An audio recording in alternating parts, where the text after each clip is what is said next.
Bahar, tadi beliau menyebut di dalam buku Sejarah Nasional Indonesia jilid 6 yang dieditori Nugroho Notosanto, tidak satu kata pun ada tentang PDRI. Sebenarnya ada, Prof, satu kalimat. Jadi mungkin Prof bisa cek lagi. Saya diingatkan oleh Profesor Asfi Warman Adam bahwa cuma satu kalimat ya di dalam buku Sejarah Indonesia itu hanya satu kalimat. Setelah Jogja jatuh, sementara itu Safruddin berhasil membentuk pemerintah darurat di Sumatera. Hanya itu saja. Baru soal PDRI ada di dalam Indonesia dalam arus sejarah. Kalau ya. ini misalnya itu berubah menjadi 47 halaman satu bab. Jadi selama ini ya tahun 2004 hampir 50 tahun PDRI itu ditiadakan gitu dalam dari buku sejarah. Baru dalam Indonesia dalam arus sejarah 2004 baru ada satu bab tadi itu saya lihat 47 juga halaman ada ditulis Pak oleh Kusuma. Silakan Pak Kusuma ingin menanggapi tanggapan kalau bisa.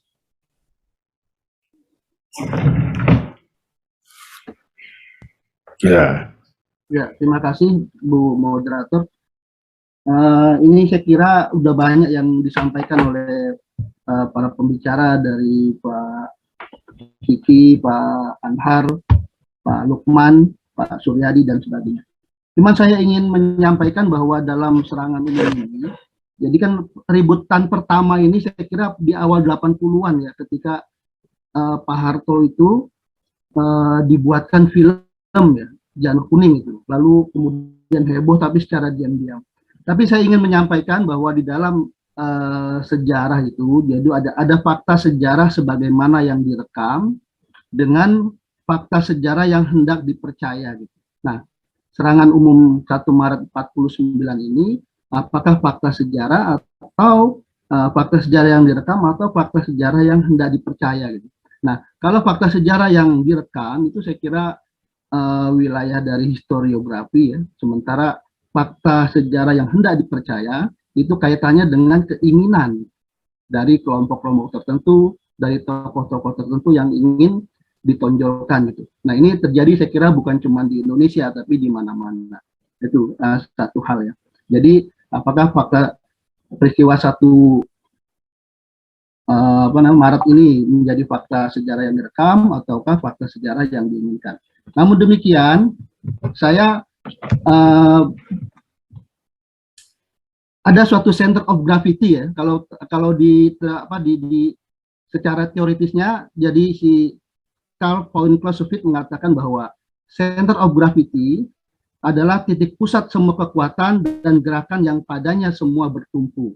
Nah, saya melihat bahwa center of gravity pada atau pada serangan agresi militer kedua di Jogja itu meliputi 3 ya, yaitu Panglima perangnya yaitu Sudirman, kemudian wilayah yaitu Yogyakarta sudah dikuasai, dan yang ketiga adalah pimpinan nasional yang sudah ditawan. Nah, dari 3 hal ini, seandainya yang Pak Dirman sebagai Panglima perangnya juga ikut ditawan, maka pemikiran saya bahwa Indonesia akan dijajah kembali oleh Belanda entah sampai berapa tahun. Nah, ini juga diungkapkan oleh Gubernur Jenderal Belanda tahun 30-an, bahwa untuk saat yang akan datang, kami akan tetap berada di Indonesia selama 300 tahun lebih. Nah, ini bayangkan. Jadi dengan konteks seperti ini, COG-nya adalah untungnya Pak Dirman melepaskan diri dari keinginan politisi ketika itu untuk bergerilya. Maka di sini saya kira COG-nya seperti itu. Lalu kemudian, ini berkaitan dengan siapa inisiator dari serangan, inisiator atau yang melakukan ini. Nah, kalau kita melihat atau tadi disampaikan juga oleh pembicara, saya urutkan ya. Pertama, perintah siasat Sudirman, bulan Juni 1948. Ini jauh sebelum serangan 1 Maret. Kenapa munculnya perintah siasat? Karena setelah terjadi agresi pertama, dikatakan bahwa tentara kita ini memang sudah lumpuh ya, tapi ada konsolidasi kemudian, lalu Pak Dirman mengeluarkan perintah siasat nomor 1 bulan Juni 1948. Nah, ini konsolidasi ini mengatakan bahwa lakukan serangan-serangan yang berbeda dari pada saat taktik militer Indonesia pada agresi militer pertama, yaitu linier dan berubah menjadi wide crash, membuka atau gerilya gitu. Nah, kemudian yang kedua adalah perintah kilat dari Pak Dirman yang dikeluarkan pada 1 Maret 1949. Nah, ini saya kira kalau urutan-urutan seperti itu. Dan berikutnya Pak Bambang Sugeng ya, itu juga terjadi pada tahun 49.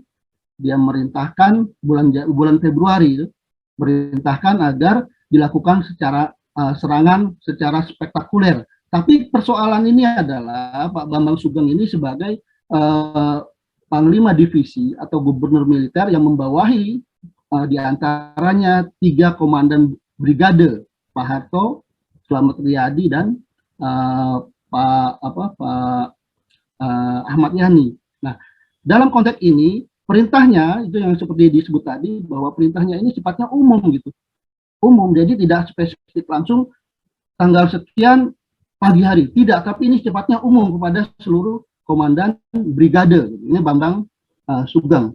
Lalu yang sekarang muncul ke permukaan itu juga disampaikan oleh Sultan Hamengkubuwono X melalui media sosial ya, bahwa tokohnya adalah Pak Dirman, Sultan, dan Pak Harto. Nah, kemudian Pak Harto, apa gagasan-gagasannya? Kalau kemudian ada kaitan bahwa yang menggagas si A, si B, si C, saya kira bisa saja gitu ya. Tapi saya melihatnya gagasan besar serangan 1 Maret 49 itu bisa jadi Pak Sultan. Tapi ingat bahwa derivasi dari perintah itu masuk ke Pak Soeharto. Ingat bahwa dalam wide crash gitu, ini disebutkan juga dalam wide crash ini bahwa komandan wide crash itu memiliki wewenang yang sangat luar biasa untuk memberikan perintah kepada pasukannya. Nah, di sini saya melihat bahwa gagasan Pak Harto terhadap penyerangan tersebut, karena dia orang Jogja, dia paham dengan wilayah strategis di Jogja, dari mana serangan-serangan itu dilakukan. Nah, ini saya meyakini bahwa Pak Harto juga punya gagasan, tapi mungkin gagasan yang kalau Pak Sultan itu gagasan besar gitu, nah Pak Harto gagasan berikutnya. Nah, ini dalam konteks seperti itu saya kira. Dan berikutnya saya kira kaitannya dengan masalah-masalah yang sudah beredar secara luas, siapa penggagasnya, lalu ada kaitannya dengan tokoh-tokoh, saya tidak bicara itu, tapi yang menarik adalah apa yang disampaikan oleh Letjen Himawan Sutanto dalam bukunya Yogyakarta. Dia bilang begini ya, bahwa kata Napoleon, space we can recover but the time never. Ruang dapat direbut kembali, tetapi faktor waktu tidak. Tetapi sesungguhnya memenangkan perang adalah merebut ruang dan waktu. TNI pada perang kemerdekaan tidak dapat mencapai sasaran strategis yang ditetapkan di dalam perintah siasat nomor 1, yaitu mengusir Belanda dari Indonesia. TNI tidak dapat melakukan serangan balasan yang menentukan secara konvensional. Dengan cara gerilya, TNI bermain dengan waktu. Nah, ini saya kira yang garis bawahi seperti ini. Jadi antara waktu dengan ruang. Ruang sudah tidak kita dapatkan karena sudah direbut oleh Belanda, tapi waktu kita memiliki peluang untuk menerobos itu. Nah, sejak perintah kilat dikumandangkan pada 19 September 1945, TNI yang berada dimanapun tidak ada yang memenangkan perang secara menyeluruh, yakni memenangkan ruang dan waktu, baik pada SO 1 Maret 48 maupun pada peristiwa lainnya. Nah, di sini sesungguhnya menurut Pak Himawan, kerisauan atas siapa yang paling berjasa dalam perang kemerdekaan tidak perlu dipertajam, tetapi yang jelas peristiwa sejarah adalah En Malik. Sekali terjadi, pelakunya tetap tercatat dan Indonesia tetap merdeka dari penjajahan Belanda hingga hari ini. Dan saya menyampaikan lagi bahwa Pak Nas, ya, Pak Nasution itu juga pernah menyampaikan. Nah, disampaikan begini, untuk melakukan serangan umum 1 Maret 49 sudah lama Letkol Soeharto mempersiapkan serangan ini, terutama melakukan penyelidikan di dalam kota dan mengurus perbekalan bagi pasukan-pasukannya. Nah, jadi dengan kata lain, penguasaan wilayah itu sudah dimiliki oleh Pak Harto. Kenapa? Kebetulan Pak Harto ini orang Jogja, jadi paham betul gitu dengan kondisi Jogja gitu. Maka saya bilang Di samping Sultan sebagai penggagas, Pak Harto juga penggagas, tapi penggagas bagaimana disposisi pasukan dia melakukan. Dan berikutnya kata Pak Nas, adalah pujian dari Panglima Besar Jenderal Sudirman sebagaimana yang disampaikan oleh Ahmad Nasution sebagai berikut. Pak Dirman puas sekali dengan keadaan daerah Yogyakarta. Dalam salah satu surat beliau kepada saya disebutkan bahwa Letnan Kolonel Soeharto adalah bunga pertempuran. Nah, jadi dengan kata lain saya kira siapa penggagas dan siapa yang berperan ini bisa kita baca dalam beberapa hal. Tadi disampaikan oleh beberapa pembicara seperti itu. Nah, ini saya hanya menambahkan saja. Terima kasih. Assalamualaikum warahmatullahi wabarakatuh. Waalaikumsalam warahmatullahi wabarakatuh. Terima kasih Pak Kusuma sudah memberikan data-data tambahan yang sangat mencerahkan. Selanjutnya saya lihat di sini ada yang raise hand, ada sejarawan dari Sumatera Barat, ada Bang Hasril Caniago. Mudah-mudahan Bang Hasril Caniago bisa memberikan input bagaimana PDRI saat itu yang merupakan kabinet darurat yang dipimpin oleh Syafruddin Prawira Negara di Sumatera Barat. Silakan Bang Hasril. Terima kasih. Assalamualaikum warahmatullahi wabarakatuh. Terima kasih moderator. Salam hormat saya Pak Anhar, Pak Kiki, Pak Lukman, Pak Glizon, dan semua narasumber. Terima kasih atas kesempatan ini. Kebetulan 2 hari yang lalu saya juga menulis di Koran Tempo ini tentang PDRI dan serangan umum 1 Maret ya, edisi hari Jumat kemarin. Nah, salah satu hal yang saya tekankan di situ bahwa serangan umum 1 Maret itu sebenarnya harus kita letakkan di dalam kerangka PDRI ya. Jadi sebenarnya begitu ibu kota di Jogja diduduki, diserang 19 Desember 48. Kemudian presiden, wakil presiden, dan sejumlah menteri termasuk ketua KNIP ditangkap, kemudian diasingkan ke Bangka dan Brastagi, itu sempat terjadi kebingungan gitu. Cuma yang perlu kita catat bahwa sebenarnya Syafruddin itu dibawa oleh Bung Hatta pada akhir November ya ke Bukit Tinggi, memang untuk mempersiapkan pemerintah darurat. Kenapa? Itu ada di dalam memoir Bung Hatta ya. Karena ada tanda-tanda itu kedudukan kita di Jawa, di Jogja itu semakin susah gitu, semakin sulit. Belanda semakin mendekat. Karena itu Syafruddin sebagai Menteri Kemakmuran itu dibawa oleh Bung Hatta ke Bukit Tinggi bersama dengan Kolonel Hidayat. Jadi ada penggantian Panglima Teritorium Sumatera waktu itu ya. Dari dari Maijen Saharjo kepada Kolonel Hidayat. Itu dalam melaksanakan program RERA ya.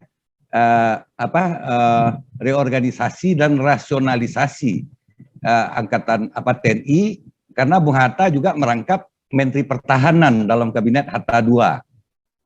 Nah, jadi Syafruddin itu sudah disiapkan memang untuk membentuk pemerintahan darurat kalau terjadi apa-apa dengan Yogyakarta gitu. Makanya ketika Jogja diserang, kemudian Bung Karno dan Bung Hatta memutuskan dalam rapat kabinet pagi itu untuk memberikan mandat kepada Syafruddin ya. Mandat itu sebenarnya tidak pernah sampai. Tapi Syafruddin sudah tahu begitu dia mendapat berita bahwa terjadi serangan agresi terhadap Jogja, kemudian Jogja diduduki, presiden ditawan, Syafruddin bersama komisaris pemerintah pusat di Bukit Tinggi, Tengku Muhammad Hasan dan Kolonel Hidayat itu langsung mengadakan rapat mengkaji tentang pembentukan pemerintah darurat. Nah, Tengku Muhammad Hasan, ya, Gubernur Sumatera sebelumnya adalah seorang ahli hukum. Syafruddin bertanya, boleh enggak kita membentuk pemerintah darurat? Jawab Tengku Muhammad Hasan, Belanda saja ketika diduduki oleh Nazi ya dalam Perang Dunia Kedua, itu pemerintahnya lari ke Inggris, ke London. Ya, di sana mereka membuat pemerintahan di pengasingan di luar negeri. Masa di dalam daerah kita, negeri kita sendiri kita tidak boleh membentuk pemerintah darurat. Nah, akhirnya diputuskanlah membentuk PDRI pada 19 Desember itu juga gitu. Tapi kota ditinggalkan karena Belanda sudah dekat, baru diumumkan kabinet PDRI itu pada 22 Desember di Halaban. Itu 17 km di selatan Kota Payakumbuh atau sekitar 50 km dari Bukit Tinggi, ya. Nah, apa yang terjadi di Jawa? Jadi jangan dilihat PDRI itu hanya pemerintahan darurat di Sumatera, tidak. Dia pemerintahan darurat Republik Indonesia. Tanggal 22 Desember, hari yang sama, itu belum ada kontak antara Sumatera dengan Jawa, ya. Nasution sebagai Panglima Tentara Teritorium Jawa itu mengeluarkan maklumat, ya, pada hari yang sama dengan Safrudin mengumumkan kabinet. Nasution membuat maklumat membentuk pemerintahan militer di Jawa, ya. Diangkatlah Kolonel Abimanyu jadi gubernur militer di Jawa Barat, kemudian Kolonel Sungkono di Jawa Timur, Bambang Sugeng atau siapa di Jawa Tengah, gitu, ya. Nah, berfungsilah kembali pemerintahan kita, ya. Tapi mereka belum tahu ada PDRI. Lalu pada saat yang sama itu sejumlah menteri sedang berada di Solo. Ada I.J. Kasimo, ada Menteri Kehakiman, ada Lemena dan lain-lain. Mereka juga membuat pemerintahan darurat, tapi tidak dinamakan Republik Indonesia karena belum ada kontak dengan PDRI, gitu. Tapi setelah terbuka hubungan radio, akhirnya Panglima Sudirman sendiri itu bisa kita lihat. Jadi yang belum pernah kita ungkap tadi, ya, itu tentang PDRI dalam Khasanah Arsip. Itu sudah dijadikan buku oleh Arsip Nasional. Di situ bisa kita lihat bagaimana percakapannya, komunikasi antara PDRI di Sumatera dengan para pemimpin di Jawa, ya. Setelah mereka tahu bahwa PDRI sudah terbentuk di Sumatera, lalu, ya, mereka menyatakan tunduk di bawah PDRI, sehingga pemerintahnya dibentuk oleh I.J. Kasimo dan kawan-kawan dinyatakan menjadi komisariat pemerintah di Jawa, ya. Nah, mereka tunduk. Nah, karena sudah ada komunikasi, pada tanggal 19 Januari itu Kolonel TB Simatupang sudah membuat laporan kepada PDRI, ya, tentang perkembangan pemerintahan di Jawa. Jadi mereka sudah menyatakan diri di bawah PDRI. Jadi PDRI itu adalah pemerintah Republik Indonesia, bukan pemerintahan di Sumatera. Nah, karena itu kemudian pada 31 Maret, ya, dibentuklah di reshuffle kabinet PDRI ini menjadi lebih luas. Diangkatlah Nasution sebagai Menteri Panglima di Jawa. Jenderal Sudirman tetap sebagai Panglima Angkatan Perang. I.J. Kasimo menjadi Menteri Kemakmuran dan Penyediaan Makanan Rakyat, gitu. Nah, jadi ini harus kita lihat dalam konteks PDRI, gitu. Karena bulan Januari sudah ada pernyataan pemerintah di Jawa itu tunduk kepada PDRI. Itu ada semua dalam arsip PDRI. Ada arsip 41, 42, 43. Sudah satu buku itu, ya, pernyataan itu. Nah, kemudian tentang peran Soekarno-Hatta. Mungkin kita bisa lihat buku, ya. Hatta sendiri dalam memoirnya, itu memoir yang terbit pertama tahun 80 itu, Tinta Emas, di halaman 582 tidak salah, mengatakan di situ, Belanda sendiri memang ingin meniadakan PDRI. Alasannya apa? Karena ini mengganggu mereka. Maksudnya pemerintahan sudah tidak ada lagi Indonesia. Tapi ternyata berdiri PDRI. Makanya melalui salah satu wakil Komisi 3 Negara, Thomas Critchley, itu menghubungi Hatta ke Bangka pada akhir Januari 49. Minta supaya dibuka lagi perundingan dengan Belanda. Tapi apa jawaban Bung Hatta? Bang Hatta dengan tegas mengatakan bahwa Soekarno dan saya tidak berkuasa lagi. Karena sejak 19 Desember kami sudah menyerahkan pemerintahan kepada Safrudin Puranegara di Sumatera Barat. Itu bisa dicek di memoir Hatta. Bung Karno sendiri, ya, dalam Bung Karno Penyambung Lidah Rakyat yang ditulis oleh Cindy Adams, itu di halaman 378 mengatakan dengan jelas, sebelum kami sebelum Gedung Agung dimasuki oleh Belanda, kami sudah sempat mengirim 2 telegram. Itu kata Bung Karno. Satu kepada ke Sumatera, memberi kuasa penuh. Itu Bung Karno, itu kalimat Bung Karno. Memberi kuasa penuh membentuk pemerintah darurat. Yang kedua, kepada perwakilan kami di New Delhi. untuk berhubungan dengan pemerintah darurat. Jadi memasukkan nama Soekarno di dalam naskah di dalam Kepres ini ya, itu barangkali kalau Bung Karno dan Bung Hatta masih hidup, saya kira mereka pun tak akan mau ya, karena dua-duanya sudah mengatakan memberikan kuasa penuh gitu. Jadi jangan kita seret-seret lah orang yang tidak berkeinginan sebenarnya untuk disebut di situ ya. Itu ada sekali. Siapa yang punya kesadaran penuh terhadap bahwa pemerintah itu adalah Safruddin, itu juga dinyatakan oleh Sultan Syahrir. Begitu terbuka pembicaraan untuk mempersiapkan Rum Royen, Lemena dan Mr. Muhammad Rum ya, itu mengusulkan kepada Bung Karno supaya yang diangkat menjadi penasihat delegasi adalah Sultan Syahrir gitu. Kenapa? Karena Sultan Syahrir itulah jagonya perundingan gitu. Bung Karno setuju, lalu dibuatkanlah surat ya untuk mengangkat Sultan Syahrir sebagai penasihat delegasi. Awal April diantar oleh Mr. Muhammad Rum ke Syahrir di Jakarta. Lalu jawab Syahrir apa? Siapa Soekarno itu? Dia tidak berhak mengangkat saya. Yang berhak mengangkat saya itu adalah Safruddin. Itu jawaban Syahrir. Itu lihat di buku Kesaksian Rum dalam buku Mengenang Syahrir ya, yang diedit oleh Rosian Anwar. Jadi saya kira ada dua hal ya. Yang pertama bahwa serangan umum 1 Maret itu harus diletakkan dalam kerangka PDRI. Yang kedua, Soekarno dan Hatta itu sebenarnya tidak ingin nama mereka disebut di situ karena sudah mereka menyatakan mereka sudah memberikan kuasa kepada Safruddin. Jadi mereka tidak berfungsi lagi gitu. Yang ketiga, saya kira kalau mau Kepres ini mau direvisi, dihindarilah penyebutan nama gitu. Ya.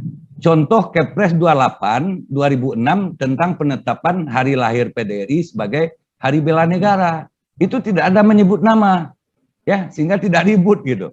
Karena yang terlibat di dalam serangan umum maupun dalam PDRI, dalam perjuangan Jawa dan Sumatera itu ribuan gitu. Semuanya itu berjasa.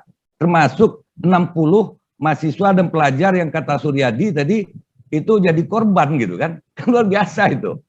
Jadi terima kasih banyak sudah diberi kesempatan. Salam hormat saya untuk para narasumber senior-senior yang tidak bisa saya sapa satu persatu. Tapi untuk membuktikan, kita bacalah PDRI dalam khasanah arsip itu sudah ada semua, ya, komunikasi itu. Dan tidak ada petunjuk bahwa ada Soekarno-Hatta ada terlibat di situ. Terima kasih. Assalamualaikum warahmatullahi wabarakatuh. Waalaikumsalam warahmatullahi wabarakatuh. Terima kasih Bang Hasril. Hadirin yang berbahagia, para narasumber, para peserta yang masih setia dengan Zoom kita pada malam hari ini. Banyak sekali chat, pertanyaan, komentar, pendapat, saran yang disampaikan via chat Zoom maupun via YouTube. Namun karena keterbatasan waktu, saya tidak membacakan seluruhnya, hanya mewakili saja. Ada beberapa poin yang saya anggap mewakili dari pertanyaan-pertanyaan para audiens. Bisa interview sebentar. Itu ya, ada Profesor Gusti Asnan itu. Kalau nggak salah seorang penulis naskah akademik. Saya kira bagus kalau bisa. Ya, siap. Kita persilahkan ya, karena beliau Pak Gusti penulis naskah akademik ya, mungkin bisa menjelaskan dari perspektif naskah akademik apa saja yang menjadi landasannya itu. Silakan Pak Gusti. Mohon maaf masih mute ya. Bismillahirrahmanirrahim. Assalamualaikum warahmatullahi wabarakatuh. Waalaikumsalam warahmatullahi wabarakatuh. Terima kasih moderator, terima kasih bapak-bapak, ibu-ibu semuanya, para senior, sobat, dan yang hadir pada malam ini. Saya tidak akan banyak bicara berkenaan dengan materi berhubungan dengan masalah PDRI, serangan umum dan lain sebagainya. Tapi seperti yang Pak Menakib sebentar ini, dan memang tadi saya juga ingin menyampaikan pihak keterlibatan saya dan sejumlah peserta yang dikatakan terlibat dalam penulisan naskah akademik Kepres nomor 2 ini. Jujur saja Bapak Ibu semuanya, saya pribadi Gusti Asnan, kemudian Ibu Profesor Dr. Ina Helena Lubis, Pak Abdul Syukur dari UNJ, dan Bapak Suryadi Mapangal dari Unhas, itu jujur saja tidak terlibat dalam penyusunan naskah akademik. apalagi dalam penyusunan draft surat keputusan ini. Itu yang pertama yang saya tegaskan. Jadi kami, saya pribadi terutama, itu tidak terlibat dalam penyusunan naskah akademik dan kepres ini. Kami hanya terlibat, atau saya hanya terlibat, itu dalam webinar 16 November berkenaan dengan serangan umum ke Jogja. Itu yang pertama. Dan yang kedua, saya atas nama kawan-kawan yang jadi pembicara dalam webinar tersebut, itu ingin mengatakan ya bahwa TOR yang disampaikan kepada kami, pada saya khususnya, dan kontak-kontak dengan panitia itu mengatakan ya bahwa serangan umum 1 Maret tidak terlepaskan dan tidak terpisahkan dari PDRI. Itu yang ingin saya sampaikan. Jadi ada keinginan dan ada pernyataan yang mengatakan bahwa serangan umum 1 Maret itu tidak terpisahkan dari PDRI. Jadi dari awal itu telah dinyatakan.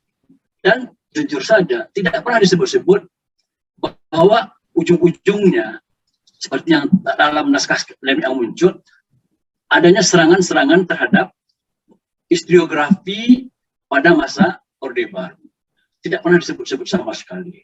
Dan sebab nyata sekali dalam naskah akademik akan terlihat sekali bahwa ada tudingan bahwa historiografi masa Orde Baru itu mencoba mendiskreditkan satu pihak. Tidak pernah disebut-sebut sebelumnya.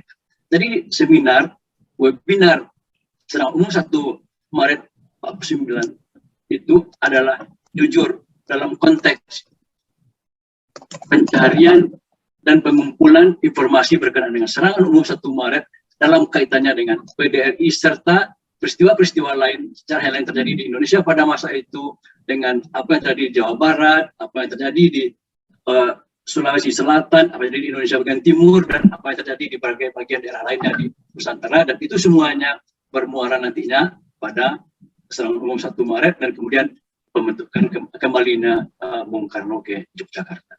Jadi Bapak Ibu semuanya, Ibu Nina Herlina Lubis, Abdul Syukur dan Suryadi Mapangaring serta saya sendiri itu sama sekali tidak terlibat dalam penyusunan naskah akademik dan penyusunan surat keputusan ini.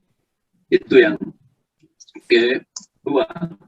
Kemudian kontak-kontak setelah kepres ini muncul, kami mencoba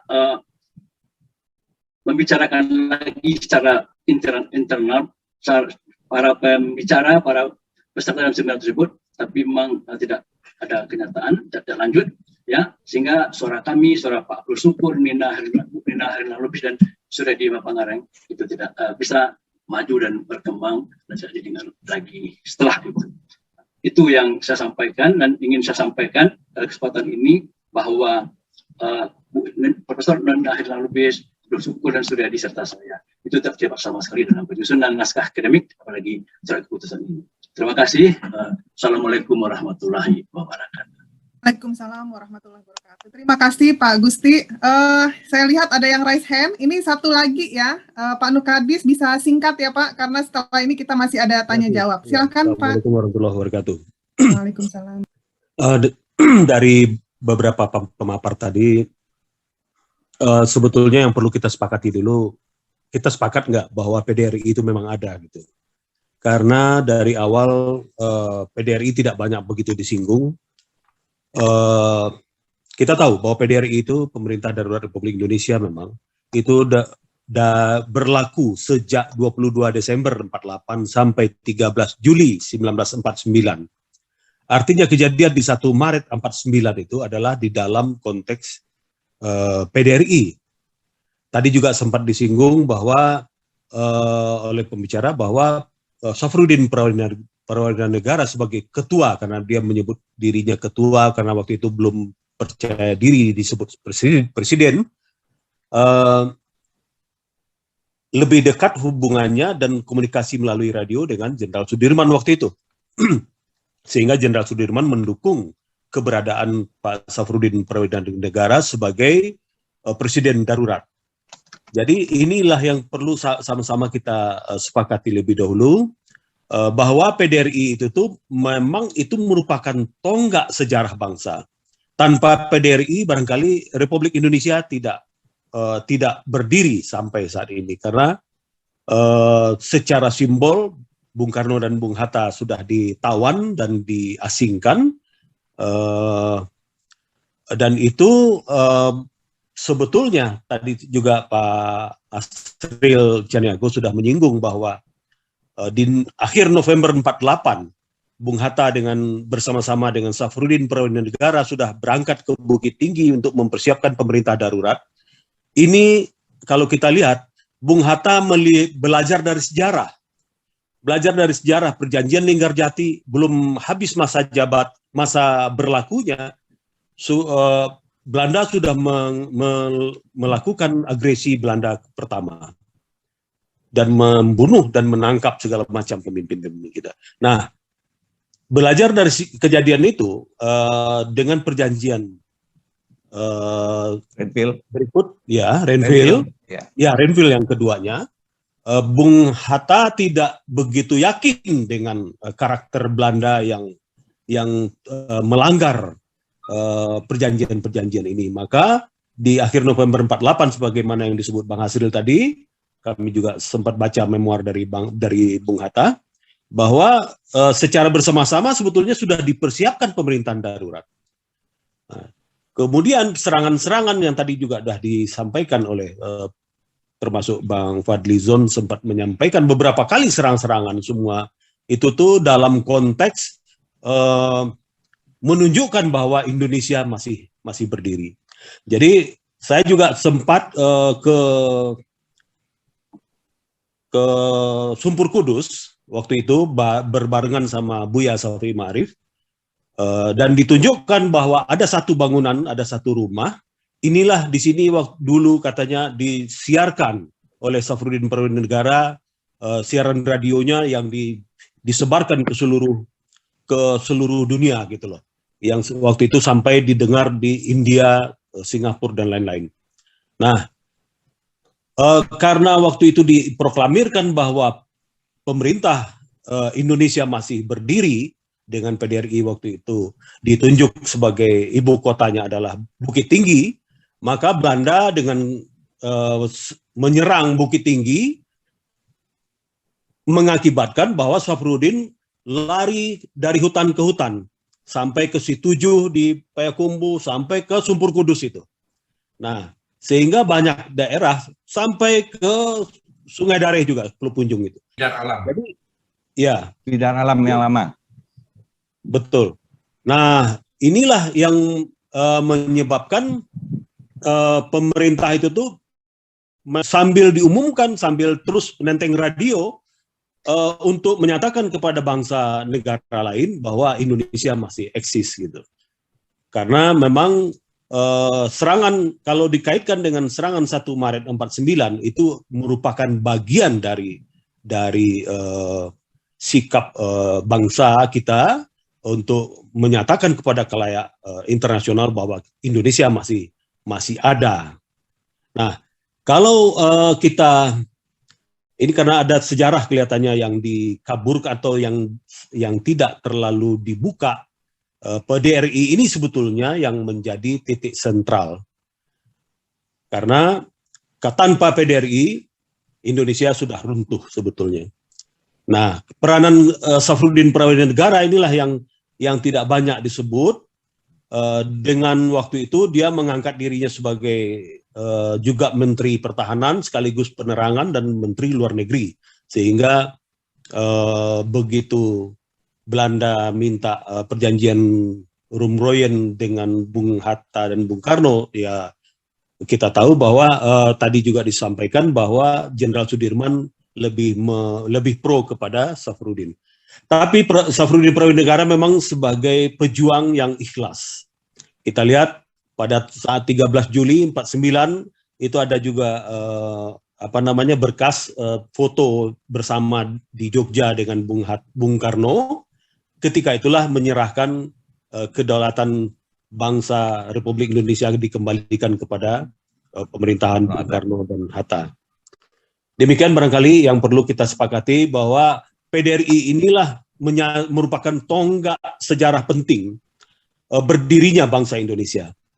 Ini yang tidak banyak diangkat, bahwa Bukit Tinggi pernah menjadi ibu kota negara Indonesia.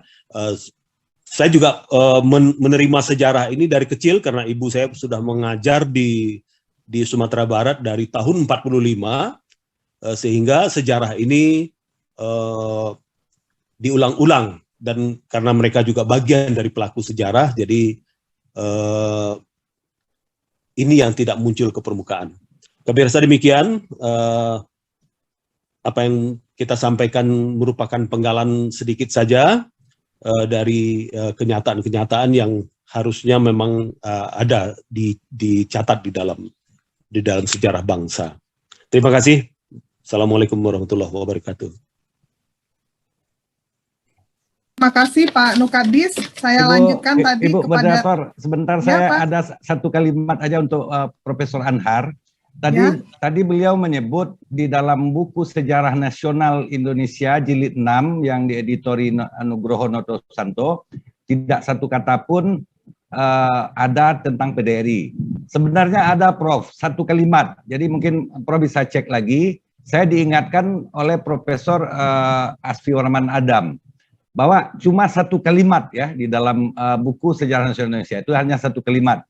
Setelah Jogja jatuh, sementara itu Safruddin berhasil membentuk pemerintah darurat di Sumatera. Hanya itu saja. Baru soal PDRI ada di dalam Indonesia dalam arus sejarah ya. Itu berubah menjadi 47 halaman satu bab. Jadi selama ini ya, tahun 2004 hampir 60 tahun PDRI itu dinisbikan, ditiadakan gitu dari buku sejarah. Baru dalam Indonesia dalam arus sejarah 2004 baru ada satu bab, itu 47 halaman, ditulis oleh Profesor Mestika Z. Terima kasih, hanya sedikit mengingatkan saja. Ya, terima kasih Pak tambahannya tadi. Baik, hadirin yang berbahagia, saya ingin membacakan beberapa pertanyaan dari audiens pada malam hari ini, baik via YouTube maupun via Zoom. Saya ingin membacakan ya. Ya, melanjutkan apa yang disampaikan oleh Pak Asrio tadi. Sesungguhnya PDRI ini tidak hanya satu tempat gitu. Ya, di berbagai tempat gerakan serupa itu ada. Bahkan Safruddin Negara itu sampai ke Aceh Tengah, ya, ke suatu pegunungan. Ya, dia dikejar-kejar dengan pesawat, ya, sehingga dia mencari perlindungan, ya, sehingga gerakan-gerakan yang dilakukan atau siasat-siasat dilakukan itu selalu menekankan kepada peran pentingnya Radio Rimba Raya. Nah, karena itu saya kira Radio Rimba Raya itu lepas juga dari PDRI, gitu. Dan itu adalah perpanjangan informasi yang disampaikan disampaikan PDRI dengan Radio Rimba Raya, ya, di mana informasinya itu dari India, Singapura sampai ke Mesir sehingga mendapatkan legitimasi, ya, pengakuan terhadap pemerintahan Republik Indonesia. Sekali itu aja dulu saya sampaikan. Terima kasih. Terima kasih banyak Prof. Terima kasih. Mungkin dari Pak Surya Suryadi, mungkin ada tanggapan akhir. Ya, terima kasih Pak Moderator. Saya rasa seperti terjadi di sini, di negara bekas penjajah ini, tempat saya cari hidup sekarang, ya, terpaksa. Periode 45-50 itu kan memang periode yang apa namanya, sangat kacau dan tapi menentukan masa depan negara ini kan. Nah, menurut pengamatan saya masih banyak hal yang harus kita teliti dan insan akademik kita mesti terus melakukan penelitian. Terserah nanti kekuasaan menggunakannya atau tidak, itu soal lain. Sampai sekarang saya tidak melihat misalnya satu disertasi pun soal BFO, ya, BFO itu saja. Siapa tokoh-tokohnya di Minangkabau, siapa itu Dr. Anas, ya, siapa itu dari, tidak ada. Jadi ini perlu kita teliti terus, dan kita wariskan sebagai orang akademik kepada generasi penerus. Tergantung nanti seperti kata Pak Lukman tadi diselewengkan lagi atau tidak, itu memang di luar kuasa kita. Tapi banyak hal yang belum kita ungkapkan di sini, dan itu pertama. Jadi kalau ada misalnya otoritas di sini yang mengetahui ada satu mahasiswa kita, orang muda yang talented, yang bekerja keras ya, yang mau menulis mengenai BFO itu sangat mungkin dikirim ke Leiden gitu ya. Banyak sekali data di sini tentang masa itu yang kita bisa gunakan. Yang kedua, saya rasa kita perlu membuat sebuah atau mungkin satu seri visual album ya mengenai periode ini. Banyak foto, saya kalau membuka di Leiden banyak sekali foto Bapak-bapak Ibu sekalian mengenai periode ini. Nah, ini akan bermanfaat untuk merefresh atau menyegarkan kembali ingatan bangsa ini terhadap periode itu. Jadi itu saja sekira catatan dari saya. Jadi kita kaum akademik, walaupun kata Fadlizon tadi banyak yang mbalelo sekarang, tapi saya yakin masih ada yang memegang prinsip, dan kita harus bekerja terus ya untuk itu. Itu saja catatan dari saya, akhir dari saya. Terima kasih. Terima kasih banyak Bapak. Semoga cepat jadi profesor yang menjadi ahli Indonesia di Negeri Belanda. Selanjutnya kepada Bang Dr. Fadlizon ini. Nah, beliau adalah pemegang kekuasaan legislatif di Indonesia menurut saya. Pak Suryadi ini orang awak juga walaupun namanya Suryadi ya.